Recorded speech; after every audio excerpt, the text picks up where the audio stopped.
Welcome back to Professional Perspectives. I'm Marva and we're thrilled to be kicking off Season 4. It's been an incredible journey so far, and today's episode is truly special.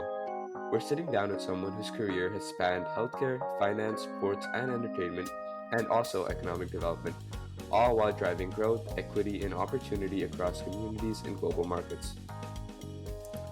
For Season 4, Episode 1, we are thrilled and honored to have with us Mr. Jonathon Clark. Mr. Clark brings a unique perspective to real estate, urban development, and strategic partnerships, leveraging a career that spans multiple sectors. Mr. Clark's career is as diverse as it is impressive. He's currently a strategic partnership leader in real estate and urban development, and he recently earned his real estate license, bringing together strategy, growth, and community impact in every project he touches. Previously, he held senior roles in global partnerships and government markets, led strategic alliances at Blue Cross NC, directed community engagement at Cardinal Innovations Healthcare, and even contributed to the NBA in strategy and referee operations. He also holds an executive MBA from UNC Flagler, which honed his leadership and strategic thinking across business, civic, and global domains. Today, Mr. Clark joins us to talk about building purposeful partnerships, advancing equity, and creating impact across communities and industries. So thank you so much for having us, Mr. Clark, and thank you so much for your time, and we hope we're going to have an amazing episode. Absolutely. Appreciate you guys having me. Of course, yeah. So to get us started, can you please tell us a little bit about your early career and how you got started in business and strategic partnerships? Yeah, of course. Man, it seems like ages ago. I came out of undergrad in 2009, 2010. And so I'm probably going to date myself a little bit here, um, understanding the audience a little bit. But when I came out of undergrad, fresh off of '08, there was a big recession, 2008. So jobs were, it was bad. Um, it affected the whole country. So when I was coming out of undergrad, as a result of that, there wasn't a whole lot of career opportunity. I was very blessed to have one of my childhood best friends at the time was just getting into the NBA, and he was actually playing for Golden State Warriors, and I was just struggling to kind of find my footing fresh after undergrad. I played basketball through college, but I always had some sense of like desire to be in business and hopefully align with sports. At that time, I knew I wanted to be involved in sports on the business side. And so my friend had just really kind of been very gracious and blessed me with just kind of invite me to go out there and stay with him and kind of just figure it out, network, just build relationships to try and figure out like an opportunity to get started. So through the course of his 2 years out there, um, I was fortunate to kind of start to build some relationships. And it just so happened we were at NBA Summer League in Vegas where he was playing. And during the halftime of a game, I was walking to the concession stands and I heard my name. And I turned around and it was a gentleman who used to work for the Warriors. And he was like, JC, I hadn't seen him in a couple months. The season had been over. They were in the off season. And he was like, what you been up to? And I was like, man, just, hanging out, not doing a whole lot, trying to figure out what's next. And he basically was like, I just got a job at the NBA head office in New York. If you're interested, we should sit down and chat. And I can tell you about some roles in my team. So it was so crazy, and God really makes no mistakes. His timing is just always right on time. My, my buddy had just signed a week after, somewhere in that within that same week. My buddy just signed his free agent deal with New Jersey Nets. So it just aligned perfectly where this job opportunities open up in New York. My best friend's about to go play for the Nets. We're able to still like be around each other and stay together, and I'm able to kind of make the next step forward into like my career journey. So that's where it all started. But after I would say about 3 years, I knew that I wanted. I always had a desire to do more, and I've been like a huge advocate of like never settling and staying uncomfortable. And I learned from my dad growing up, really like no matter what you're able to accomplish, and what feature able to like realize there's always more that you can contribute and always more that you can do. So anytime I've been able to accomplish something, I've always kind of challenged myself to kind of like, what's next? What can we do better? What can we do more of? How can we grow? What new challenges are on the horizon? So I decided to go back to graduate school. At the time, I thought I wanted to become an agent, a sports agent, but I learned really quickly through just my experiences with just different players and my best friend at the time, just being around him, that the agent world wasn't something that I had an appetite for. And that was largely just because of my personality, the things I had seen and experienced. It's a really cutthroat world and how you have to operate. And I just didn't really care a whole lot for that. So I went back to school, got my master's in sports administration, pivoted to try to do some finance stuff. But what I started to see was like the common thread was relationship building.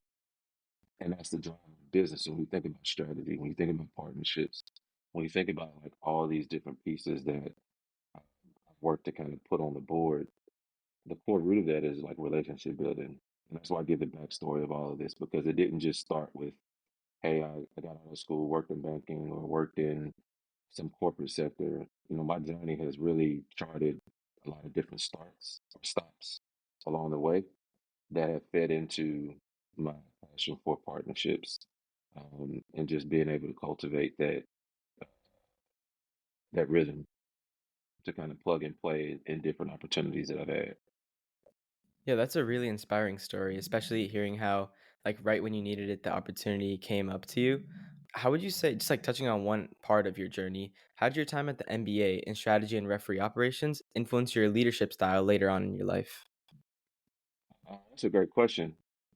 I commend the NBA for their they have such a forward thinking model, and for as long as I've had any experience on the business side or engagements with them, excuse me, that's always been my experience. And when I had the chance to like really get behind closed doors and work with a lot of the professionals and teams, the collaborative spirit that they breed, that they preach, the diversity, the inclusion, that really prepared me in a lot of ways for like the next 10 years even after I left. I left the offices at the end of 2016, so it hasn't been a full 10 years yet. But even if you think about the world that we live in and just how important, like, and how valuable equality, diversity, uh, inclusion that it is for even like the top companies, the top organizations, the strongest startups, they embody that, in my opinion. And those are the ones that have the deepest impact and the most longevity. So it's just helped me shape the way that I think, the way that I approach, and making sure that I never lose sight of that, whether I'm approaching or aspiring something in the entrepreneur lane, or whether I'm, consulting or collaborating with a company or a different startup. That's kind of the forefront of my thinking. Awesome, yeah. And I feel like you were talking earlier about how you decided you wanted to do an MBA at UNC Kennan Flagler. I was wondering, how do you think that enhanced your career and your growth? And for many students who might be interested in pursuing an MBA, would you say it's worth it? Absolutely. Our education system, it is it is a revenue driver for institutions. So the cost of education is going to continue to rise, unfortunately. But it's all how you look at it. I always looked at it like the glass half full. I'm even contemplating going back to school a third time for another graduate degree. And I was talking to my dad the other day, and he was like, "Why?" And I just told him, I think, depending on your mindset, for me, the juice was always worth the squeeze. Because we're getting more and more into a society where it's not necessarily what you know, but it's who you know. And being somebody that's worked in partnerships, that's had a lot of different experiences just off the simple not simple, but off the core function of relationship building. I really thrive in that space of being able to expand my network, build relationships to my toolkit. And so that was my approach when I was considering like going back to get my MBA. Um, I had already been back to graduate school before with a focus in sports administration. So this time it was a little bit different. It was much more challenging because the the cohort of classmates that I was sitting beside were like some of the sharpest and smartest people that I've. So there was a sense of I think they call it like imposter syndrome. Like there was a sense of like feeling like, do I belong? Like you're sitting beside like all of these ranking, very elaborate title of paraprofessionals from a lot of different sectors. And if you think about what I said a minute ago, like being raised to being trained to operate like there's always more that you can do.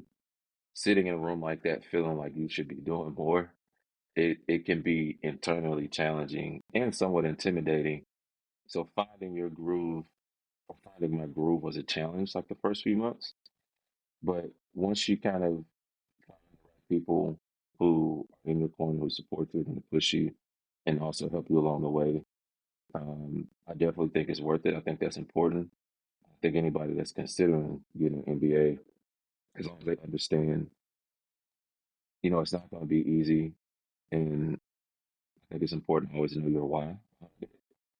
Mine was very simple. I wanted to expand my network, build new relationships, and have like two or three things professionally from like an educational standpoint that I could take with me for the rest of my career and be able to on top of what I've already been able to build in the lane of partnerships.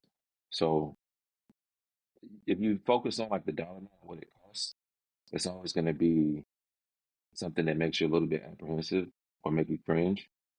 But if you do your research and understand like, the programs that you have opportunities to attend and their alumni association and their network and how engaged they are across the country, across different markets that you're interested in like exploring, I think that's the due diligence that I would say somebody needs to do if they're considering going back to get the MBA or part of the due diligence.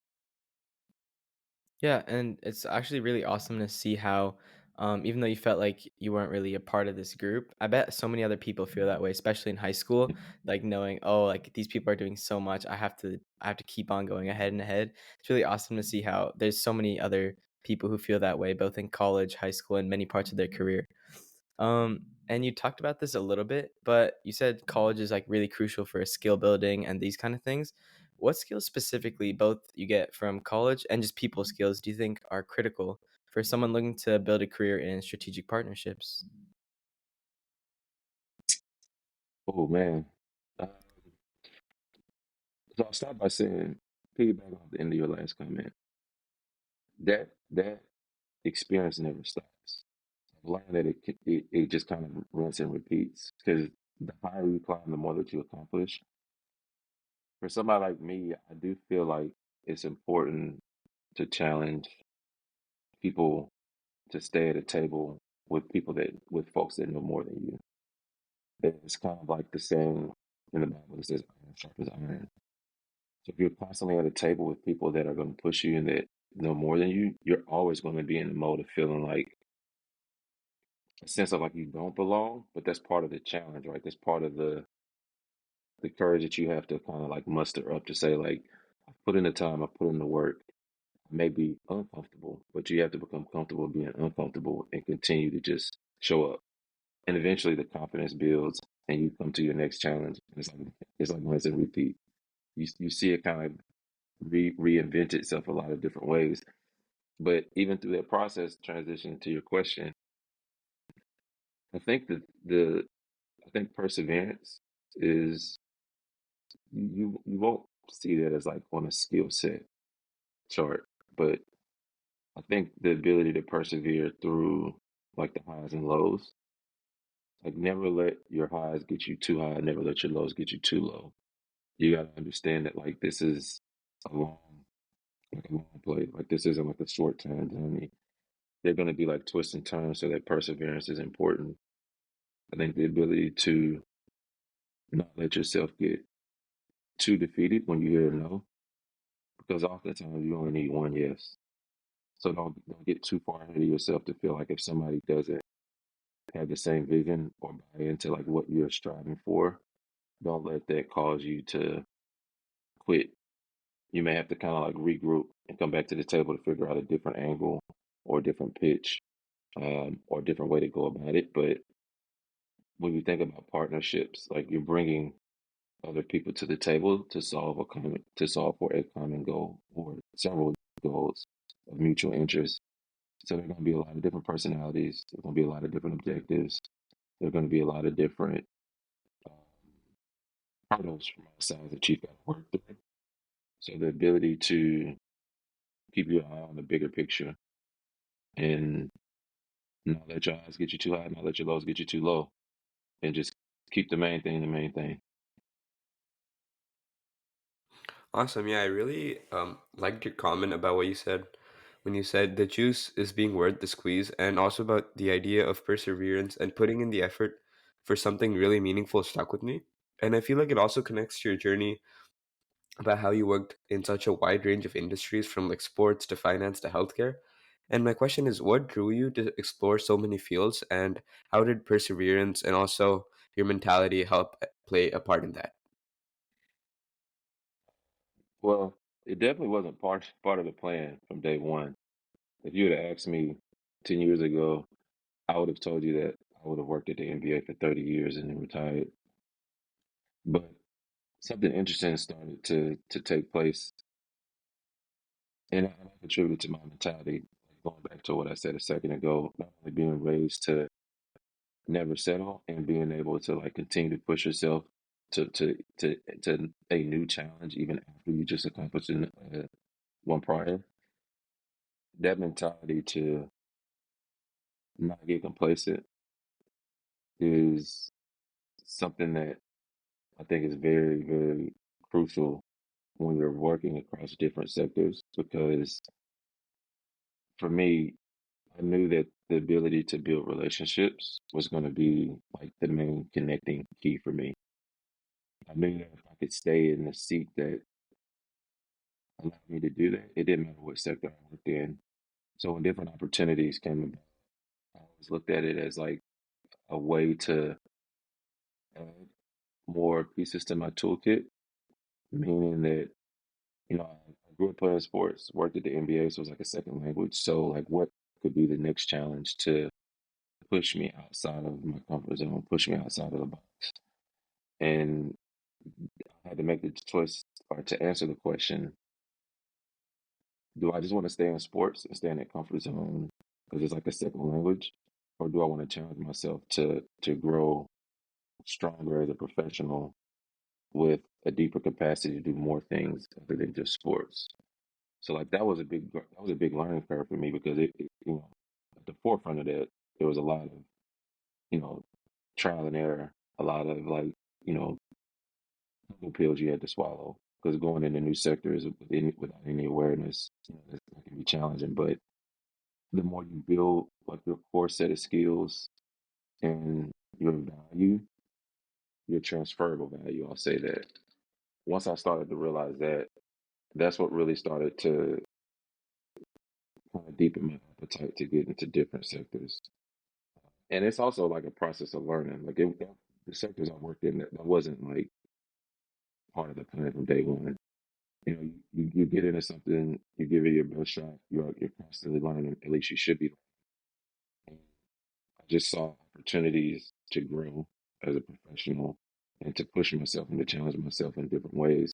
And that's kind of like what was the driver when new opportunities came about. It just so happened that it was in these different sectors. You think about, you know, real estate, economic mobility, you think about healthcare, you think about finance, you think about sports. It just so happened those opportunities were presented at the divine time on my journey to kind of pull me in that direction, to challenge me in that way. And when doors open up, you just that's a part of like the assessment I had to make, whether to make the move or not. Yeah, it seems like a lot of this transitioning is kind of opportunity based for you. Would you say you see yourself transitioning again from real estate and urban development to a new part of your career, or do you see yourself settling here for a bit longer? Well, that's a great question. Uh, if I wish I could predict the future a little bit, but I think right now my focus is really in the real estate and urban development field. I'm fresh out of the healthcare space because of a lot of the changes within like the political climate when you think about government programs that has had like an impact to the type of work that I was doing. Um, and it's changed the landscape a little bit, but it's also, again, presented an opportunity for me to take a step back, find another way to reinvent myself, find another way to add more skills to the toolkit. And this is probably the first time, you hear the term people say like bet on yourself. Excuse me. This is the first time I've done it in this large of a magnitude because historically I've always been tied directly to corporation, you know, mid large size corporation as far as like what I'm doing. So I think I'm pretty settled in like the real estate urban development. There's a couple of things that I'm looking at right now within that field that are going to take time as far as like the projects.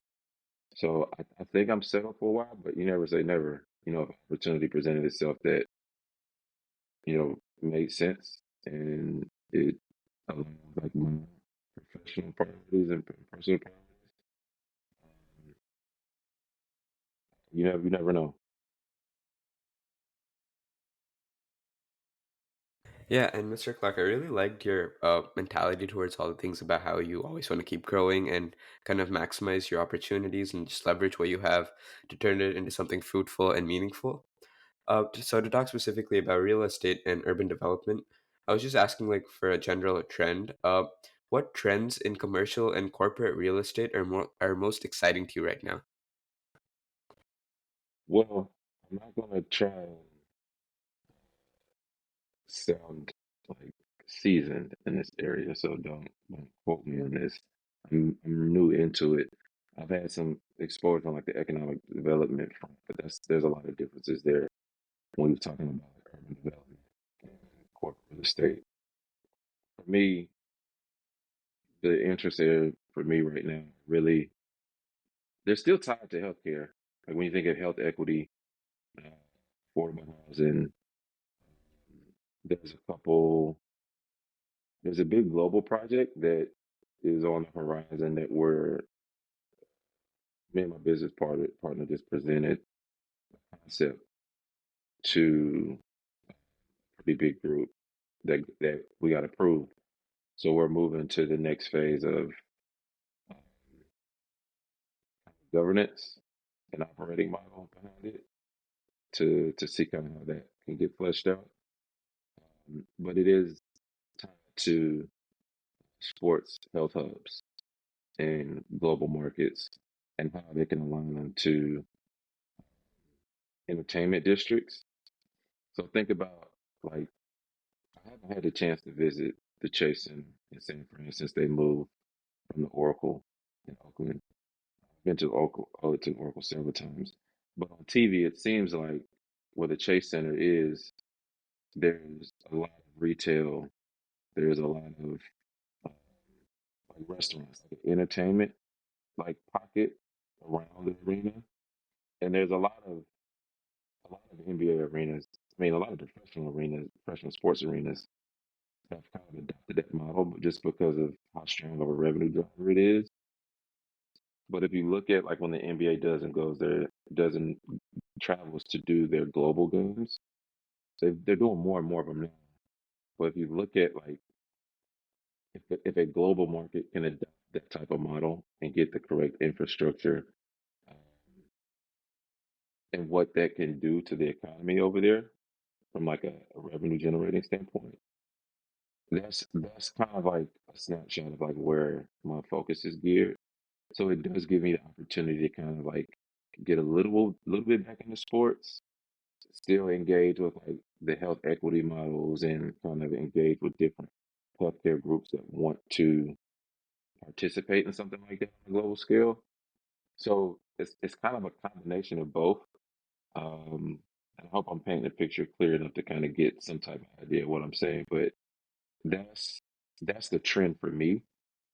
But again, I'm not seasoned well enough to give you like a market forecast on what corporate real estate trends are right now, because you could ask a big corporate real estate firm and their response will sound completely different of what I just said.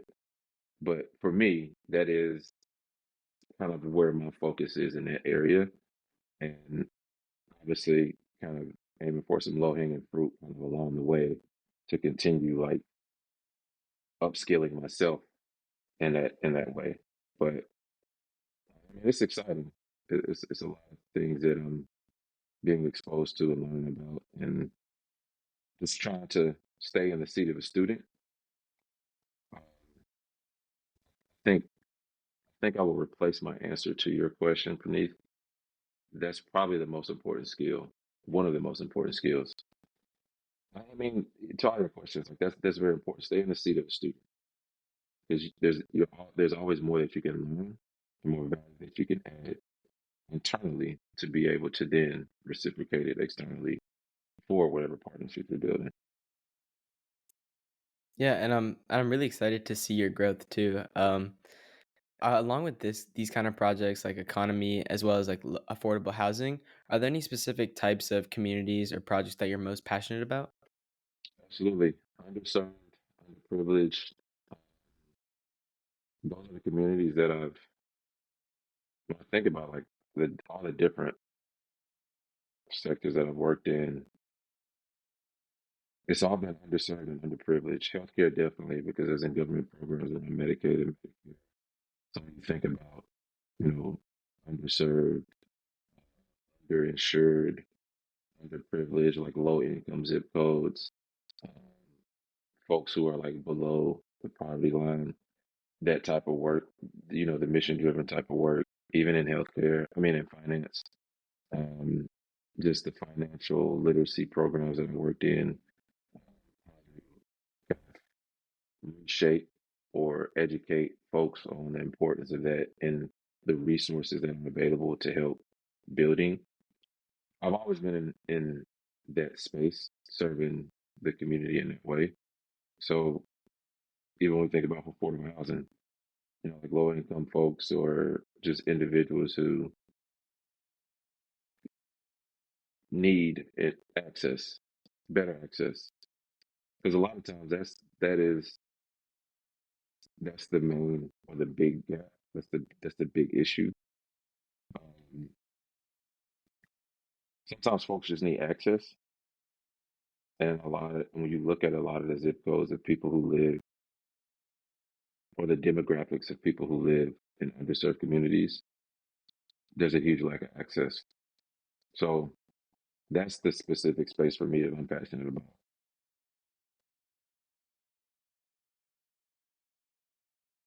Awesome, yeah. And you specifically mentioned about how you care about undeveloped housing and the importance of giving people access, especially in underserved communities. How do you see real estate as being used as a tool for like economic mobility and civic equity and to be able to like kind of like repel themselves up or like go up the ladder and get to a better state in their life? You mean as a consumer or as somebody who's working in that space? I would say as a consumer or as just someone who can kind of like utilize real estate to basically get to a better position in their life. Well, as a consumer, real estate is one of the things that somebody said to me once that stuck with me. Like real estate is permanent, and it's one of the one things that we can't create more of.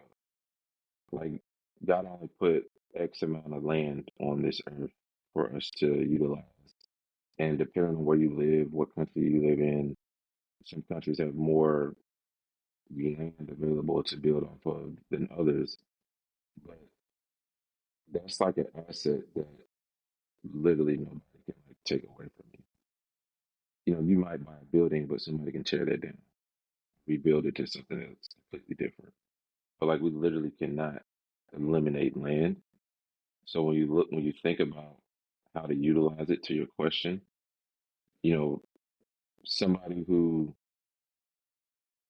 is in the seat of, no matter where, high school, college, like, in their career, if you have the resources and the mindset to leverage real estate, you can really lean on it as an asset, and it can open up a lot of different doors for you. Even if, like, let's say you two teamed up and say, hey, we're gonna buy our first, townhouse in Walnut Creek.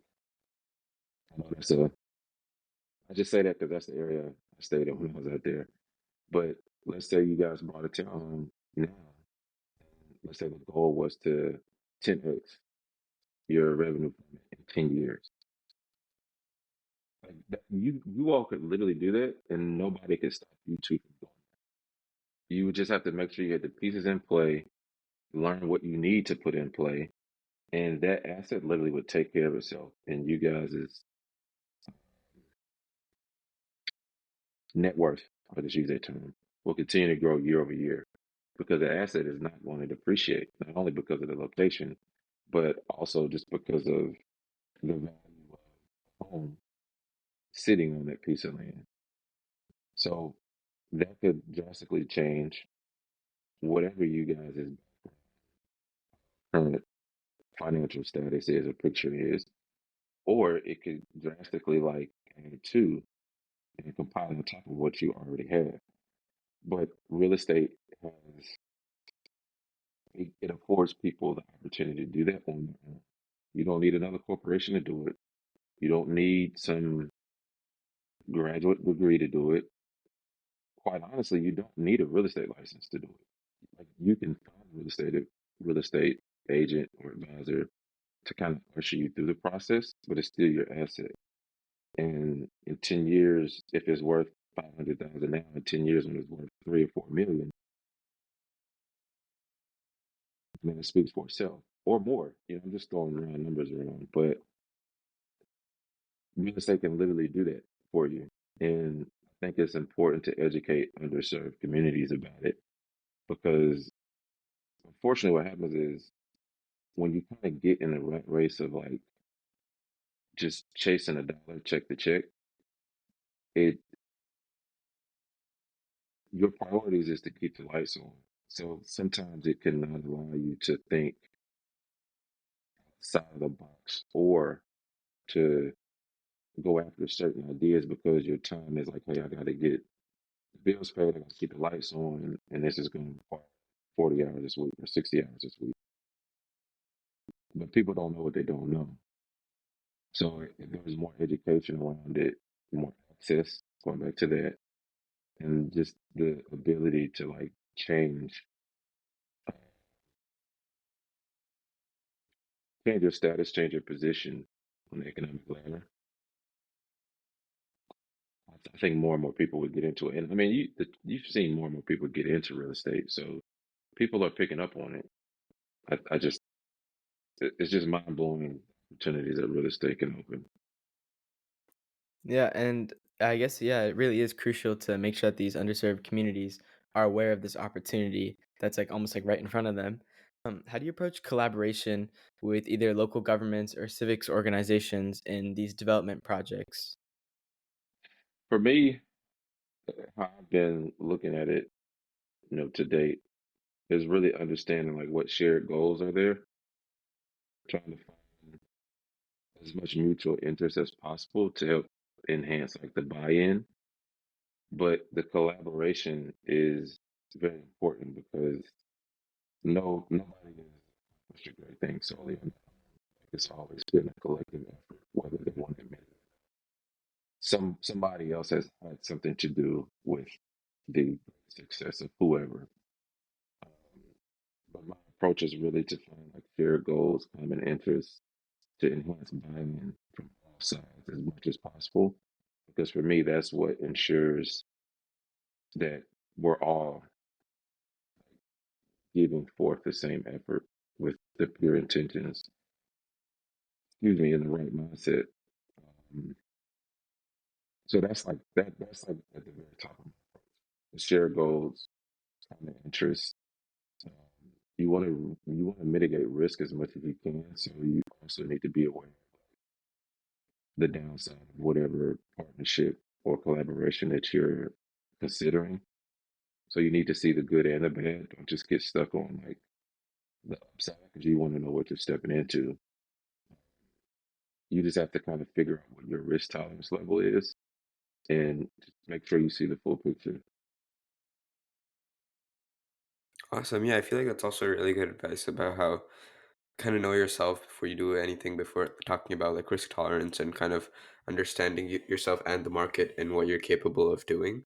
To transition into how one carries himself in a professional setting, I really loved what Victoria Avramovic said about you, and she said that from the very first handshake, it was clear that you're a partner for success and someone who knows how to collaborate and build relationships quickly, has a keen sense of assessing your team's skills and resource needs, and works to foster your team so that they can succeed.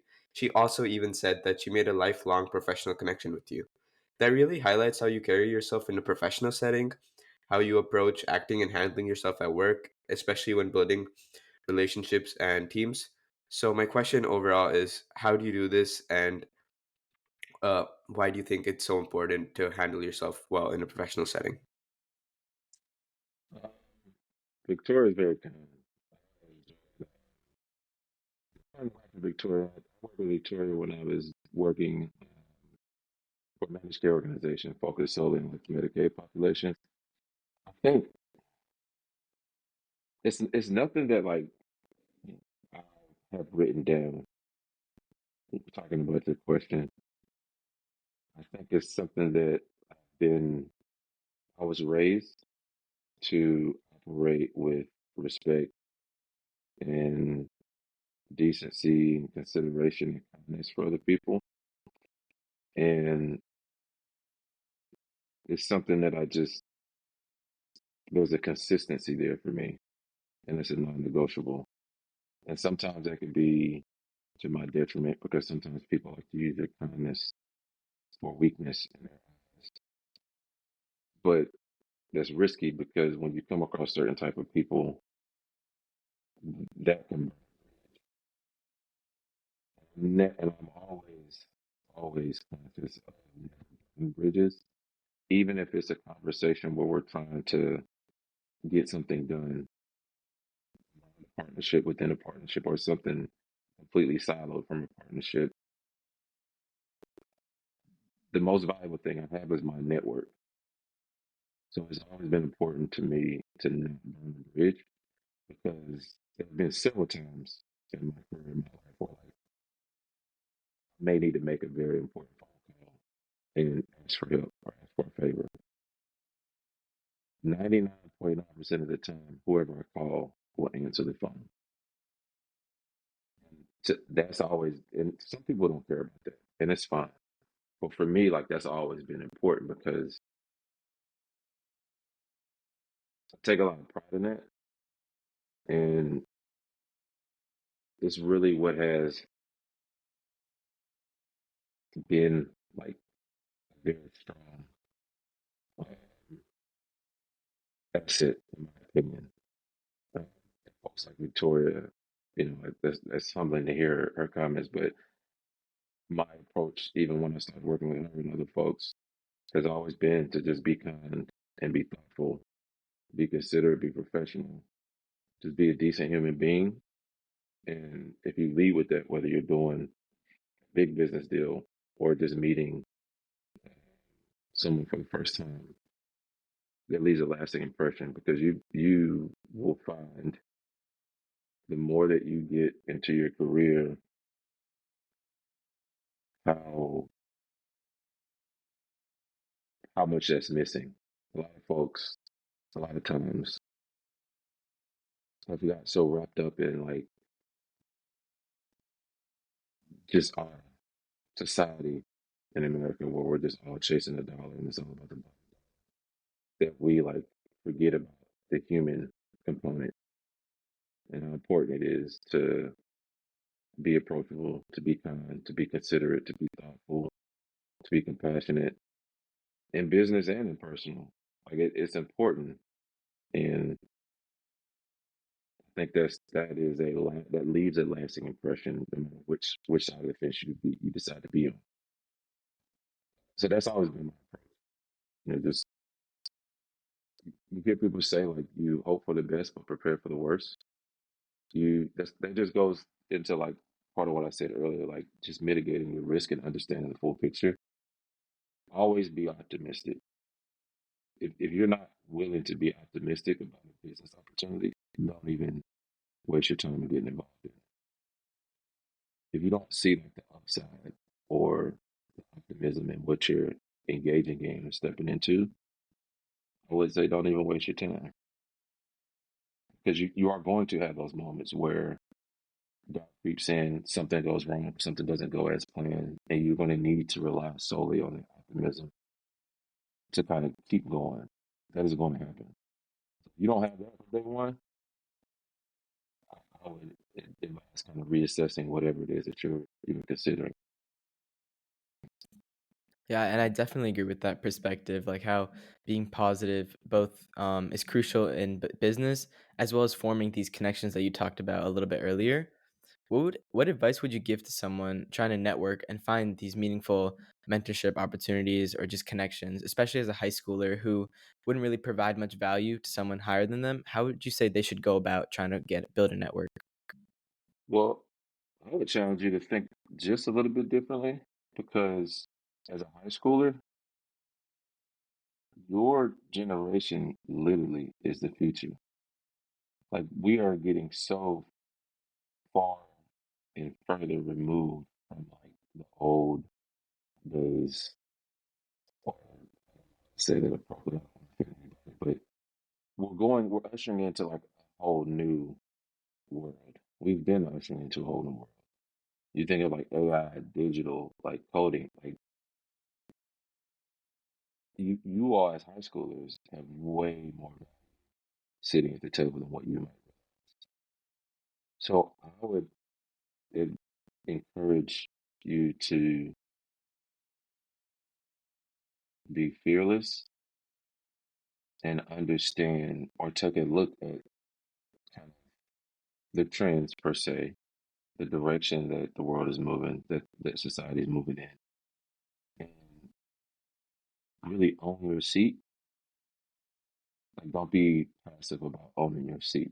Right? I love what y'all are doing as high school students. It's like hey, we engage with all different types of people from all different types of walks that meet whatever criteria that you all set that you want to engage with. But continue to do what you're doing. Be curious, ask questions, but also understand like your generation is a huge part of where this world currently is and where it's going. So you may look at it as just being high school students, but you all have way more market share than what you think or may realize because there's so many older professionals that are phasing out solely because they can't keep up. Like solely because of like how fast the world works simply through technology and AI. They can't keep up. So I'm just gonna retire. This is totally different from how I'm used to filing papers, working on those computers that look like big boxes. I don't know if you all have seen those, but like being able to do business literally from this, like you can last all day doing business from this. I mean, all week. Some people do it every day. There's so many professionals that struggle with that because they come from an era that was non-existent, and we're never going back to that era.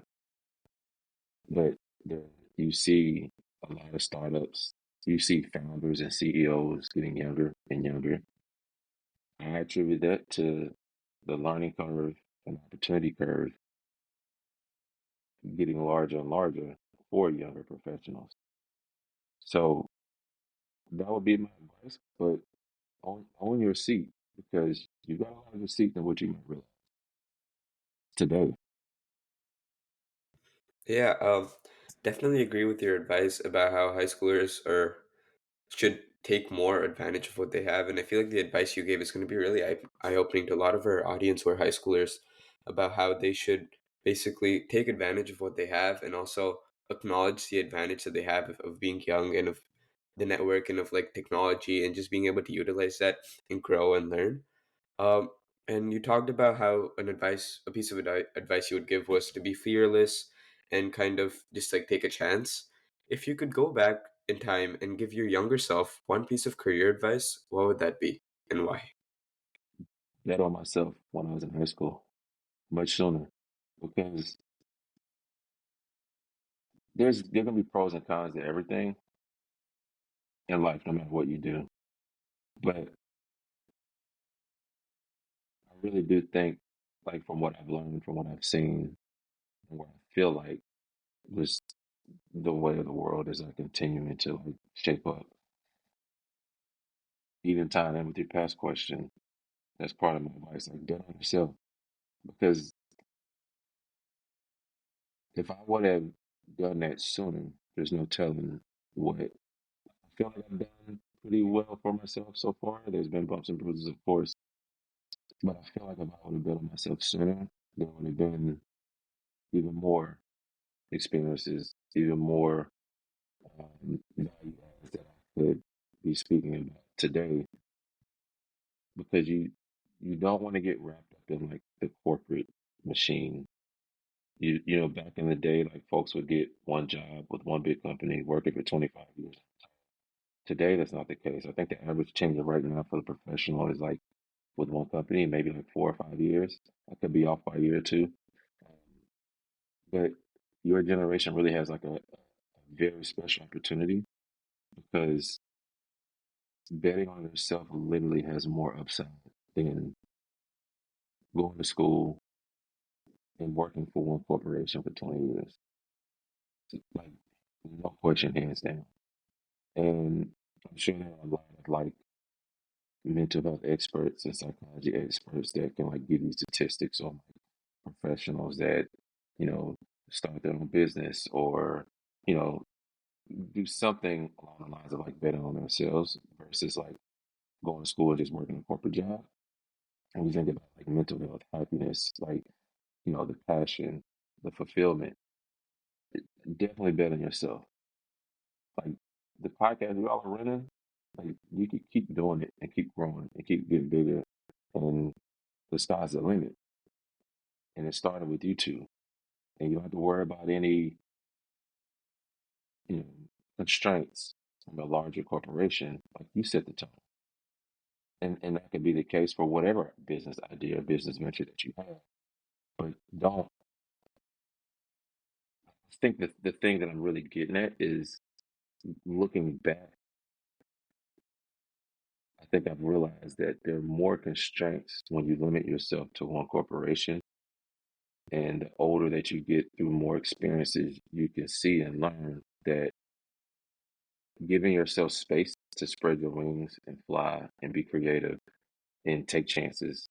And sometimes you're going to fail at those chances, but you're still actively learning. The ability to do that while betting on yourself is far greater than settling from a place of comfort. So that would be my advice. Bet on yourself, man. Take the chance. Do it now. Don't necessarily go for what is safe and comfortable. You got time. You know, you got a long way ahead of you, which is also an opportunity. So that would be my advice. Bet on yourself. Take the chance now. Why not? At worst, you can go back to school again. You know, Yeah, no, that's amazing advice. And thank you so much, Mr. Clark. This was an amazing conversation. Me and R both learned so much, and I'm betting our audience is also going to learn just as much as us. I got a Yeah, question for you guys. yeah, for sure. So Thank you. salute to you guys. That's awesome. Keep it up, man. You're at the forefront of it, man. Just keep chipping away and stay optimistic because you know you grow up and you hear like you can be whatever you want to be. You can do anything you want to do. Like literally, like the floodgates are wide open. So keep going. I commend you guys. That's awesome. Yeah, thank you so much. Yeah, thank you so much, Mr. Clark. And also, like speaking about your advice throughout the thing, I really thank you so much for your time and wisdom. And I really appreciated everything that you shared today. Your advice about like being a student, keep a mindset of like continuous learning and holding yourself accountable, like really resonated with me. And I'm sure it'll resonate with your audience too. And it's also such a powerful reminder that growth doesn't just happen if you're in your comfort zone, but like to step out of it and learn and keep learning and keep growing. So thank you so much for your time and wisdom. And I felt like the episode went really well. And thank you so much. Yeah, thank you both. Again, I appreciate your flexibility, man. It's been a hectic past few weeks, but I'm glad we were able to get it on the calendar again and make it happen. And best of Yeah. luck to you guys. I'm gonna keep following you guys. I'm interested to see what more you guys do and other interviews I'll check out as well. Mr. Clark, thank you so much for joining us today. It's been an absolute pleasure learning from your experiences and insights. The way you blend strategy, community impact, and personal growth is truly very inspiring. Your advice about always being a student, taking chances, holding yourself accountable, and constantly striving to bettering yourself, along with your point that the juice is worth the squeeze, is the kind of guidance that really sticks. I know our listeners are walking away with actionable takeaways that they can apply in their own careers and communities.